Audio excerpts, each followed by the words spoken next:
बहुत ही खूबसूरत गांव था रामगढ़। रामगढ़ तक पहुंचने के लिए लोगों को नदी पार करनी पड़ती थी। इस नदी में 2 नाव थी जो लोगों को इस पार से उस पार छोड़ा करती थी। इस खूबसूरत गांव में एक हरिया नाम का किसान था। हरिया की पत्नी गर्भवती थी, लेकिन वो फिर भी हरिया के लिए खेतों तक खाना लाया करती थी। कितनी बार तुमसे कहा है कि इतना मत चला करो, लेकिन तुम हो कि मेरी बात ही नहीं मानती। सुन ली आपकी बात, लेकिन मैं थोड़ा चल लूंगी तो घट नहीं जाऊंगी और आपको खाना भी तो खिला पाऊंगी। दोनों हमेशा साथ ही खाना खाया करते थे। जैसे ही हरिया की पत्नी मीरा ने 2 जुड़वा बेटियों को जन्म दिया, उसी वक्त उसकी मृत्यु हो गई। मीरा की 13वीं पर गांव वाले हरिया के घर आए। हरिया, बहुत बुरा हुआ कि तुम्हारी पत्नी इतनी कम उम्र में ही चल बसी। हरिया, अभी तुम्हारी उम्र ही क्या है। अब तुम्हें अपनी इन जुड़वा बेटियों के लिए दूसरी शादी कर लेनी चाहिए। नहीं सरपंच जी, मेरी ये बेटियां ही मेरा सब कुछ है। मैं सिर्फ इन दोनों के सहारे जी लूंगा। वक्त बीतता गया और हरिया की जुड़वा बेटियां बड़ी होती गईं। अब नैना और सुनैना दोनों 10 वर्ष की हो गई थीं। बाबा, आपने बोला था ना कि आप हमें तैरना सिखाएंगे? हाँ, मुझे याद है। तो आप हमें कब तैरना सिखाएंगे? बिटिया, खेतों में बहुत ज्यादा काम है। मैं तुम्हें इस रविवार को तैरना सिखाऊंगा। रविवार पक्का ना? अब हाँ, पक्का। रविवार को हरिया नैना और सुनैना को लेकर नदी पर गया और वहाँ पहले हरिया पानी में उतरा। अब देखो, आराम से तुम्हें अपने पैरों और हाथों को ऐसे चलाते रहना है। गौर से देखो। नैना सुनैना ने हरिया को गौर से तैरते हुए देखा। चलो नैना, अब तुम कोशिश करो। नैना ने डरते हुए कोशिश की। पहले तो वो तैर नहीं पा रही थी, फिर उसे धीरे धीरे समझ आ गया। इसी तरह फिर सुनैना ने भी कोशिश की और जल्द ही दोनों को तैरना आ गया। फिर क्या था, नैना और सुनैना हर दिन तैरने का अभ्यास किया करती थीं। कुछ दिनों बाद हरिया सरपंच जी के पास गया। सरपंच जी, मुझे नैना और सुनैना का जन्म दाखला चाहिए। वो तो मैं दे दूंगा, लेकिन तुम जन्म दाखलों का करोगे क्या? मैं दोनों को बगल वाले गांव के स्कूल में पढ़ाना चाहता हूँ। क्या तुम लड़कियों को पढ़ाना चाहते हो? हमारे गांव की तो कोई लड़कियां पढ़ने जाती नहीं है। तुम गांव की परंपरा बिगाड़ रहे हो। कल से तो सभी लड़कियां बोलने लगेंगी कि उन्हें स्कूल जाना है। तो घर और खेतों में काम कौन करेगा? आप जो भी सोचें सरपंच जी, मैं अपनी बेटियों को पढ़ाना चाहता हूँ। आप मुझे उनका जन्म दाखला दे दीजिए। सरपंच ने कुछ किताबें निकाली और फिर हरिया को नैना और सुनैना के जन्म दाखिले दे दिए। अब नैना और सुनैना दोनों रोज नदी पार करके स्कूल जाया करती थीं।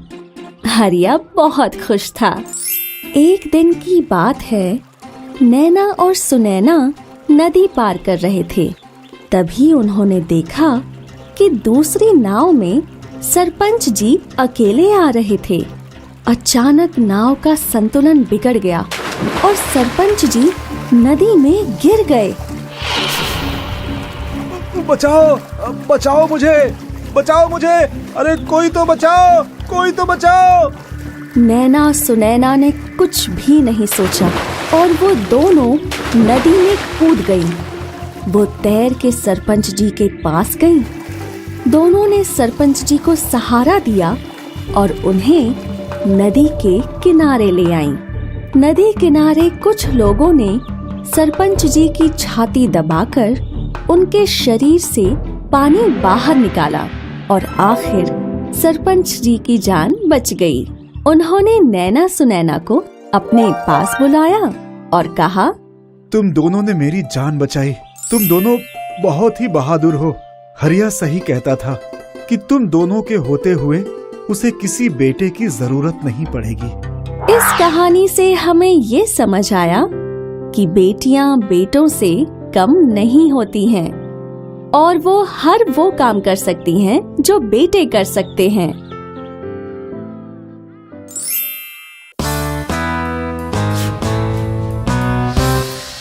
रूपा और लीला की शादी को अब 3 वर्ष हो चुके थे। अब रूपा आलसी भी नहीं रहा। वो रोज खेत जाता और मेहनत करता। लीला बहुत खुश थी क्योंकि अब उनका जीवन संपन्न था। रूपा और लीला की खुशियां दुगनी हो गईं जब उन्हें जुड़वा बेटे हुए। दोनों थारे जैसे दिखे। आखिर हमारे बेटे हैं। तूने कोई नाम सोचा है दोनों के लिए? मैंने सिर्फ एक के लिए ही नाम सोचा था। क्या? अर्पण। बहुत अच्छा नाम है। और दूसरे का नाम होगा दर्पण। वाह, अर्पण और दर्पण। इस बात को अब 11 वर्ष हो चुके थे और अब अर्पण और दर्पण काफी बड़े हो चुके थे। माँ, भूख लगी है। आ रही हूँ। लीला खाने की थाली लेके आई। पहले मुझे खाना दो। नहीं, मुझे। मैंने कहा ना मुझे। नहीं, मुझे दीजिए। मैं तुम दोनों को खाना ना दे रही। जब देखो दोनों लड़ते रहते हो। जुड़वा भाई हो या दुश्मन। पर माँ, पहले मैंने खाना मांगा ना। खाना कोई भी मांगे, मैं दोनों के लिए ही लाऊंगी ना। तो उसमें पहले मैं क्यों? तुम दोनों एक भी दिन चैन से नहीं रह सकते हो क्या बिना लड़े? ये लो, खाओ दोनों। और आज अगर तुम फिर झगड़े तो दोनों को खाना ना मिलेगा, समझे? माँ की डांट सुन दोनों चुपचाप खाना खाते हैं। अब लीला रूपा के लिए खाना लेके खेत आई। क्या हुआ? थारा मुंह क्यों फूला हुआ है? जैसे तन्ने कुछ पता ही ना है। वही अर्पण दर्पण। आज क्या किया छोरों ने? दोनों फिर से खाने के लिए झगड़ रहे थे। ये बोले कि पहले मन्ने दो और वो बोले पहले मन्ने। समझ नहीं आ रहा क्या होगा इन दोनों छोरों का। कोई नहीं, अभी दोनों बच्चे हैं, जल्दी समझ जाएंगे। समझ जाए तो अच्छा है। कल से उन दोनों को खेत भेज दो, या मेरी मदद भी हो जाएगी और दोनों दिन भर साथ काम करेंगे तो दोनों झगड़ा नहीं करेंगे। हाँ, ये अच्छी तरकीब है। और अगले दिन रूपा रोज की तरह खेत के लिए निकल गया। बेटा अर्पण, बेटा दर्पण। हाँ माँ, बोलिए माँ। आज से तुम दोनों बाबा के खेत में जाओगे और उनकी मदद करोगे। लेकिन माँ, अभी तो मेरी खेलने कूदने की उम्र है। थोड़ा काम कर लोगे तो कुछ घिस नहीं जाओगे और बाकी का वक्त खेल कूद करते रहना। और सुनो, इसके बाद कोई बहस नहीं होगी। दोनों आज से बाबा की मदद करने खेत में जाओगे। अर्पण दर्पण ने चुपचाप अपना खाना खत्म किया और खेत की ओर निकल पड़े। दोनों खेत पहुंचे। तो आ गए मारे राज दुलारे हैं? बाबा, क्या करना है हमको? आज हमें बैल के पैरों में नाल ठोकनी है। लेकिन क्यों? नाल बैलों के जूतों की तरह होती है, जिससे वो खेत में अच्छे से चल सके। नाल ठोकने पर बैल को दर्द नहीं होता क्या? होता है, बहुत दर्द होता है। और बैल दर्द के मारे लात भी मारता है। अरे बाप रे! मैं अकेले ये नहीं कर पाऊंगा, इसलिए मैंने तुम दोनों को यहाँ बुलाया है। बाबा, हमने कभी बैल को नहीं पकड़ा है। इतना डरो मत, आसान है। पहले हम पुरानी नाल निकालेंगे। अर्पण, तुम बैल के सींग पकड़ो और दर्पण, तुम पैर पकड़ो। दोनों भाई बैल को पकड़े हुए थे और रूपा ने पकड़ से पुरानी नाल खींची। बैल थोड़ा छटपटाया, पर फिर वो शांत हो गया। देखा, आसान था ना? हाँ, अब क्या करें बाबा? अब हम नई नाल लगाएंगे, तो तुम दोनों बैल के सींग पकड़ो। इस बार वो ज्यादा छटपटाएगा। दर्पण उठकर सिंह के पास चला गया। अब ध्यान से मजबूती से पकड़ो दोनों। हाँ, रूपा ने नई नाल ली और एक हथौड़ा लिया। उसने नाल लगाना शुरू किया और बैल छटपटाया। दर्पण, मजबूती से पकड़। मैंने पकड़ा है, तू अपना देख। हाँ, कितनी मजबूती से पकड़ा है तूने, वो तो दिख रहा है मुझे। अच्छा, तो आकर खुद ही पकड़ ले। हाँ, मैं अकेला बैल पकड़ सकता हूँ। दोनों ने फिर से लड़ना शुरू कर दिया और इस चक्कर में बैल जोर से छटपटाया और उसने रूपा को लात मारी। अरे रे रे रे, मर गया रे, हाय ओ। बाबा, बाबा! तुम दोनों की लड़ाई में चोट मुझे लगी। दोनों भाइयों ने अपने पिताजी को सहारा दिया और उन्हें घर ले आए। क्या हुआ तन्ने? बैल ने लात मार दी। लात मारी? पर क्यों? नाल बदल रहा था तो ये दोनों ने सींग पकड़ी हुई थी। दोनों लड़ने लगे। मेरा ध्यान भटका और बैल जोर से छटपटाया और उसकी लात मुझे लग गई। ये दोनों कुछ अच्छा ना कर सके हैं।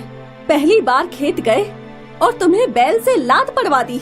आज तो मैं इन दोनों की अच्छी खबर लूंगी। लीला ने पास रखी हुई एक छड़ी उठाई और दोनों पे बरस पड़ी। माफ कर दो माँ। माफ कर दो।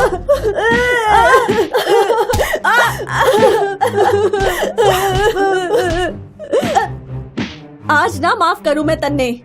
जब देखो लड़ते रहते हैं। तुम्हारी वजह से आज इन्हें बैल की लात पड़ी।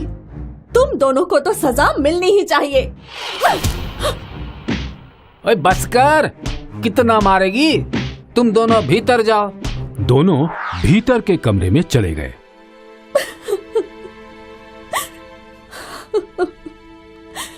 सोचा था अब समझ जाएंगे, अब भी ना समझे। क्या करें हम इनका? रो कह रही है पगली? दोनों एक दूसरे के भाई हैं, अब इन्हें समझाना ही पड़ेगा। पर कैसे? रूपा को कुछ तरकीब सूझी और उसकी आंखों में चमक आ गई।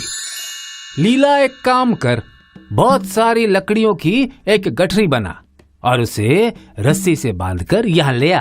पर क्यों? तू ला तो। लीला घर के बाहर गई और कुछ ही देर में एक लकड़ी की गठरी के साथ वापस लौटी। ये लो तुम्हारी लकड़ियों की गठरी। अब मेरे राज दुलारों को बुलाओ। दुलारे नहीं, कपूत हैं दोनों। अर्पण, दर्पण! हाँ माँ, बाबा बुला रहे हैं। दोनों यहाँ आओ। वो लकड़ी का गट्ठर दिख रहा है ना? तुम दोनों में से जो भी उस लकड़ी के गट्ठर को एक साथ तोड़ेगा, मैं उसे बहुत अच्छा इनाम दूंगा। पहले मैं। नहीं, पहले मैं। लीला ने दोनों को घूर के देखा और दोनों शांत हो गए। दर्पण खुश हुआ और उसने वो गट्ठर उठाई। उसने अपनी पूरी ताकत लगाई, पर कुछ नहीं हुआ। फिर उसने पैरों का भी इस्तेमाल किया, फिर भी नहीं टूटा।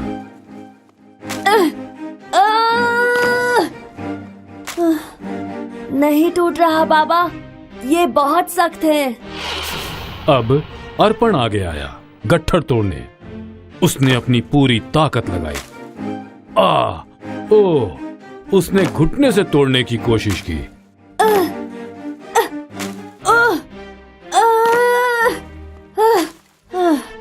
क्या हुआ? किसी से भी नहीं टूटा? चलो एक काम करो, उस गट्ठर की रस्सी खोलो और दोनों एक एक लकड़ी उठाओ। अब इसे तोड़ो। दोनों ने बड़ी आसानी से वो लकड़ी तोड़ दी और दोनों खुश हुए। देखा, एक लकड़ी तुमने कितनी आसानी से तोड़ दी और गट्ठर तुम दोनों भी ना तोड़ पाए। तुम दोनों भी इन लकड़ियों की तरह हो।